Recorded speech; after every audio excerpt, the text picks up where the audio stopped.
ಧರ್ಮಸ್ಥಳದ ಷಡ್ಯಂತ್ರದ ಹಿಂದೆ ಸಸಿಕಾಂತ್ ಸೆಂಥಿಲ್ ಕೈವಾಡ ಇದೆ ಅಂತ ಮಾಜಿ ಸಚಿವ ಶಾಸಕ ಜನಾರ್ದನ ರೆಡ್ಡಿ ಸ್ಫೋಟಕ ಆರೋಪ ಮಾಡಿದ್ದಾರೆ. ಧರ್ಮಸ್ಥಳ ವಿರೋಧಿ ಗುಂಪಿನ ಹಿಂದೆ ಶಶಿಕಾಂತ್ ಸೆಂಥಿಲ್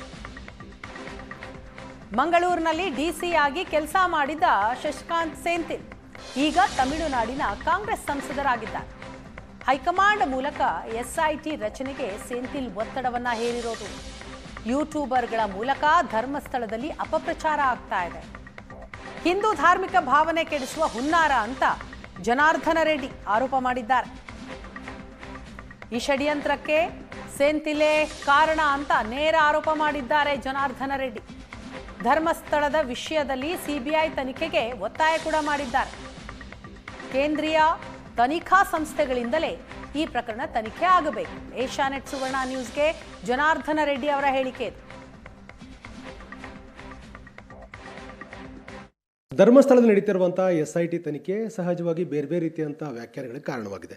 ಬಹಳ ಮುಖ್ಯವಾಗಿ ಅಲ್ಲೊಂದು ಷಡ್ಯಂತ್ರ ನಡೆದಿದೆ ಅಂತಕ್ಕಂಥ ಮಾತನ್ನು ಉಪಮುಖ್ಯಮಂತ್ರಿ ಆಗಿರ್ತಕ್ಕಂಥ ಡಿ.ಕೆ. ಶಿವಕುಮಾರ್ ಅವರು ಹೇಳಿದರು. ಹಾಗಾಗಿ ಇದ್ರ ಹಿಂದಿರ್ತಕ್ಕಂಥ ವ್ಯಕ್ತಿಗಳ ಬಗ್ಗೆ ಮತ್ತು ಶಕ್ತಿಗಳ ಬಗ್ಗೆ ಸಹಜವಾದ ಚರ್ಚೆ ಮುಂದುವರುವಂಥ ಹಿನ್ನೆಲೆಯಲ್ಲಿ ಈಗ ಈ ಕುರಿತು ಮಾತನ್ನು ನಮ್ಮ ಜೊತೆ ಮಾಜಿ ಸಚಿವರು ಮತ್ತು ಹಿರಿಯ BJP ಶಾಸಕರಾಗಿರ್ತಕ್ಕಂಥ ಜನಾರ್ದನ ರೆಡ್ಡಿ ಅವರು ಇದ್ದಾರೆ. ಸರ್, ಧರ್ಮಸ್ಥಳದ ಈಗ ನಡೀತಿರತಕ್ಕಂಥ ಒಟ್ಟಾರೆ ತನಿಖೆಯ ಪ್ರಗತಿ ಬಗ್ಗೆ ಸದನ ದೊಡ್ಡ ಮಟ್ಟ ಚರ್ಚೆ ಆಯಿತು.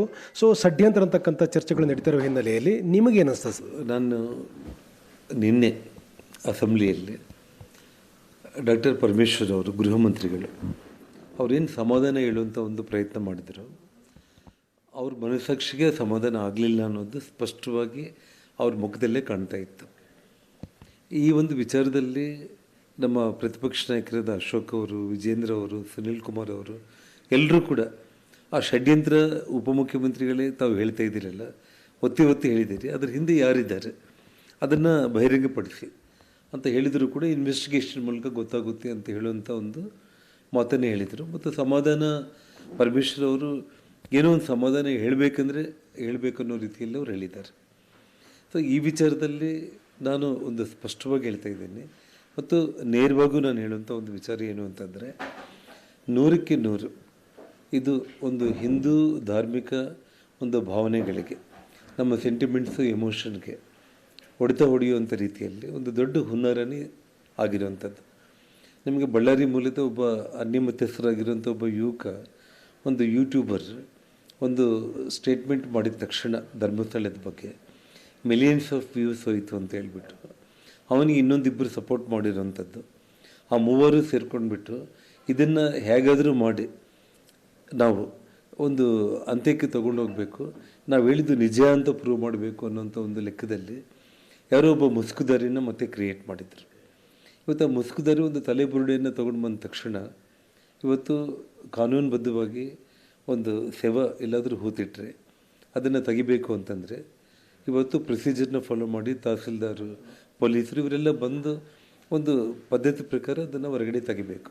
ಆದರೆ ಇಷ್ಟು ದೊಡ್ಡ ಸರ್ಕಾರ ಯಾವೊಬ್ಬ ಅನಾಮಧೇಯ ಒಂದು ತಲೆಬುರುಡೆ ತೊಗೊಂಡು ಬಂದ ತಕ್ಷಣ ಅದನ್ನು ಇಟ್ಕೊಂಡು ಇನ್ವೆಸ್ಟಿಗೇಷನ್ SIT ಅಂತ ಹೇಳ್ಬಿಟ್ಟು ಇವತ್ತು ಇಡೀ ಒಂದು ಧರ್ಮಸ್ಥಳ ಪುಣ್ಯಕ್ಷೇತ್ರ ಅಂದರೆ ನಮ್ಮ ಕರ್ನಾಟಕ, ನಮ್ಮ ಭಾರತಕ್ಕೆ ಮಾತ್ರ ಅಲ್ಲ, ಇಡೀ ವಿಶ್ವದಲ್ಲಿರುವಂಥ ಎಲ್ಲ ಹಿಂದೂಗಳು ಕೂಡ ಜೀವನದಲ್ಲಿ ಒಂದು ಸಲ ಆದರೂ ಕೂಡ ಬಂದು ಆ ಮಂಜುನಾಥನ ದರ್ಶನ ಮಾಡ್ಕೊಂಡು ಹೋಗಬೇಕು ಅನ್ನೋಂಥ ಒಂದು ಪವಿತ್ರವಾದ ಪುಣ್ಯಕ್ಷೇತ್ರಕ್ಕೆ ಇವತ್ತು ಮಸಿ ಬಳಿದಿದ್ದಾರೆ.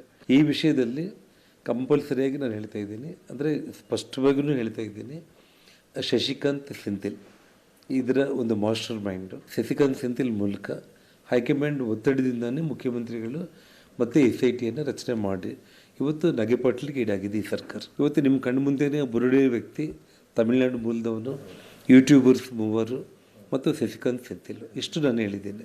ನೀವು ಇನ್ವೆಸ್ಟಿಗೇಷನ್ ಮಾಡಿ ನಾನು ಹೇಳಿರುವಂಥ ಒಂದು ವಿಚಾರ ಗೊತ್ತಾಗುತ್ತೆ. ಆ ಧರ್ಮಸ್ಥಳ ಮಂಜುನಾಥ, ಆ ಧರ್ಮ ದೈವ ನಮ್ಮ ಕಣ್ಮುಂದೆ ಇದ್ದಾನೆ ಅನ್ನೋದು ಇಡೀ ಜಗತ್ತಿಗೆ ಗೊತ್ತಾಗುವಂಥ ರೀತಿಯಲ್ಲಿ ಇನ್ವೆಸ್ಟಿಗೇಷನ್ ಮೂಲಕ ಸತ್ಯ ಹೊರಗಡೆ ಬರಬೇಕು. ಕ್ಯಾಮರಾಮನ್ ಮುನಿ ಜೊತೆ ಅನಂತ ಬೈದಮನೆ, ಏಷ್ಯಾನೆಟ್ ಸುವರ್ಣ ನ್ಯೂಸ್, ಬೆಂಗಳೂರು.